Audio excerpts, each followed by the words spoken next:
بعد آج کی جمعۃ المبارک کا ہمارا جو موضوع ہے وہ ہے کربلا کا پیغام۔ آپ کو معلوم ہے کہ پچھلے کئی جمعۃ المبارک سے ہم سید و شہداء راکب دوش مصطفیٰ نواز رسول حضرت سیدنا امام حسین رضی اللہ تعالی عنہ، آپ کے فضائل، آپ کا مقام و مرتبہ بیان کر رہے ہیں۔ یہ اپنی جگہ بات ضروری ہے کہ سید و شہداء کے مقام و مرتبہ کو بیان کیا جائے، آپ کے فضائل و مناقب جو احادیث کے اندر موجود ہیں ان کو بیان کیا جائے، اور ہم نے بیان بھی کیا۔ لیکن یاد رکھیں کہ سب سے ضروری چیز جو اکثر مس کر دیتے ہیں ہمارے خطباء، ہمارے ائمہ، ہماری عوام، وہ یہ ہے کہ جب اب محرم الحرام کا مہینہ شروع ہوتا ہے تو ہم شہادت تو پڑھتے ہیں، ہم سید الشہداء کا مقام و مرتبہ تو بیان کرتے ہیں، لیکن جو اصل چیز ہے جس کے لیے سید الشہداء مدینہ شریف سے نکلے تھے، جس کے لیے سید الشہداء نے مکہ المکرمہ کو چھوڑا، بلکہ 2-3 دن باقی تھے حج شروع ہونے میں، اور آپ نے ان ایام میں مکہ کو چھوڑا ہے، یعنی حج کو چھوڑ دیا اور آپ کربلا پہنچے ہیں۔ تو یہ نہیں بیان کیا جاتا کہ آپ کربلا گئے تھے تو کیوں گئے تھے، کربلا کا پیغام کیا ہے، سید الشہداء نے کیا پیغام دیا، کربلا والوں نے کیا پیغام دیا، کربلا والوں نے قربانی کیوں دی ہے، کس کے لیے دی ہے، یہ چیز بیان نہیں ہوتی۔ فکر حسین بہت ضروری ہے، دعوت حسین، اس کو ہم بیان ہی نہیں کرتے کہ وہاں جو 72 تن قربان ہو گئے تو وجہ کیا تھی، وہ کیا وجوہات تھیں کہ جن کی بنا پر سید الشہداء نے اہل بیت اطہار کے 21 افراد کو آپ نے جو ہے وہ ذبح ہوتے دیکھ لیا۔ مختلف چونکہ روایات ہیں، 16، 18 یا 21 اہل بیت اطہار کے افراد جو وہاں پہ ذبح ہو گئے، تو وہ کیا چیز تھی، امام حسین کا پیغام کیا تھا، پیغام کربلا کیا تھا، حسین کا مشن کیا تھا، کس مشن پر آپ گئے تھے، آپ کا نصب العین کیا ہے، آپ کی دعوت فکر کیا ہے، آپ کا میسج اور پیغام کیا ہے، اس کو ہم بیان نہیں کرتے۔ اور سب سے ضروری حصہ یہی ہے کہ جس کے لیے میرے امام نے قربانی دی ہے۔ اب اس سے اندازہ لگائیے نا کہ یہ موضوع کتنا اہم اور کتنا حساس اور کتنا ضروری ہے کہ جس کے لیے امام پاک نے خود بھی ذبح ہو گئے اور اہل بیت اطہار کو بھی ذبح ہوتے دیکھا، اور 51 دوسرے جو لوگ تھے جو آپ کے رفقا تھے، اس میں اصحاب بھی تھے، اصحاب کی اولاد بھی تھی، آپ کے غلام بھی تھے، خادمین بھی تھے۔ آخر وہ مقصد اتنا بڑا تو ہے، وہ مشن اتنا بڑا تو ہے کہ جس کے لیے امام حسین نے ہر شے قربان کر دی ہے، ہر شے آپ نے دو پہ لگا دی ہے۔ آخر وہ مشن اتنا تو بڑا ہے کہ جس کے لیے اتنی جانوں کا نذرانہ پیش کیا گیا ہے، اور جانیں بھی کوئی عام نہیں ہے، جانیں بھی کوئی عام نہیں ہے۔ ایک عام مسلمان کی جان کی بڑی ویلیو ہے، ایک عام مسلمان کی جان کی بڑی قیمت ہے۔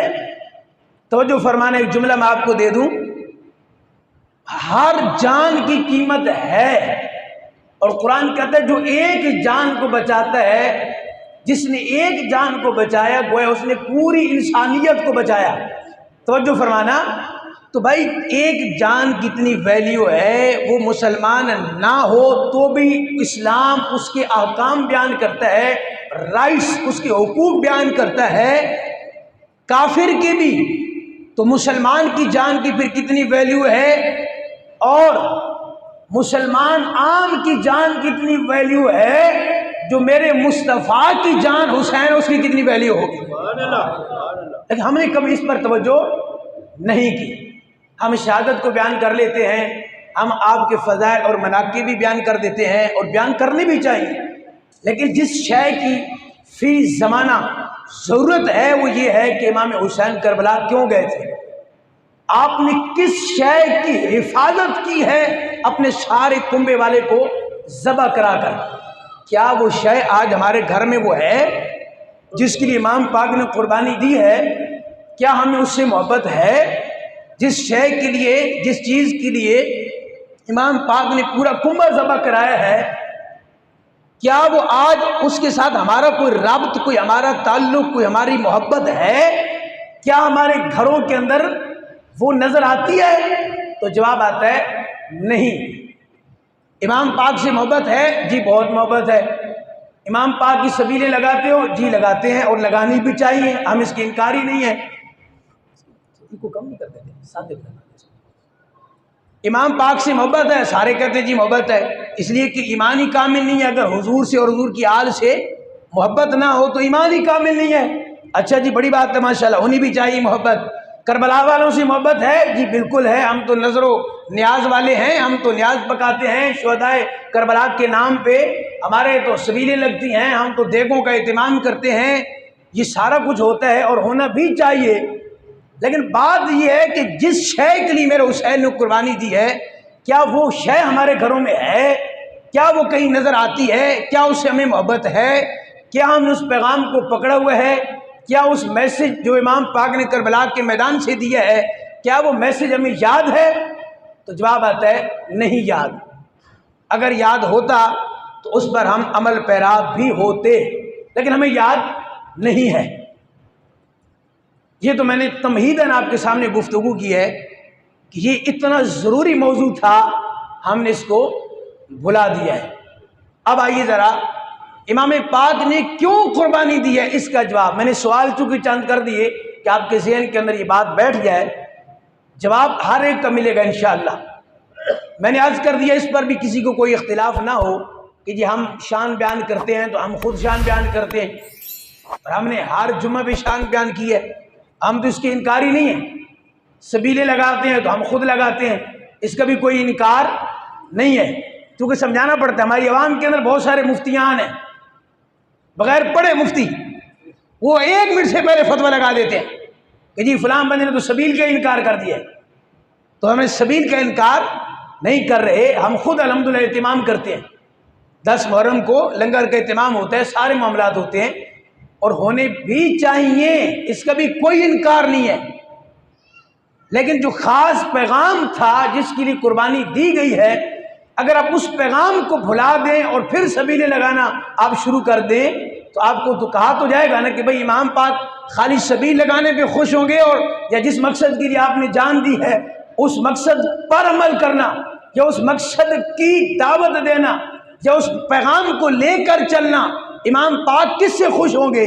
تو ہر ذی شعور بندہ بتا سکتا ہے کہ بھئی امام پاک لازم بات ہے سبیل لگانے سے بھی خوش ہوں گے، امام پاک لنگر پکانے سے بھی خوش ہوں گے، اچھی بات ہے، ان کو اصال ثواب ہوگا، لیکن زیادہ خوش امام پاک اس بندے پر ہوں گے اور اس حسینی پر ہوں گے کہ جو حسین کا نام بھی لے گا اور حسین کے مشن کو بھی لے کر چلے گا، حسین کے پیغام کو بھی لے کے چلے گا۔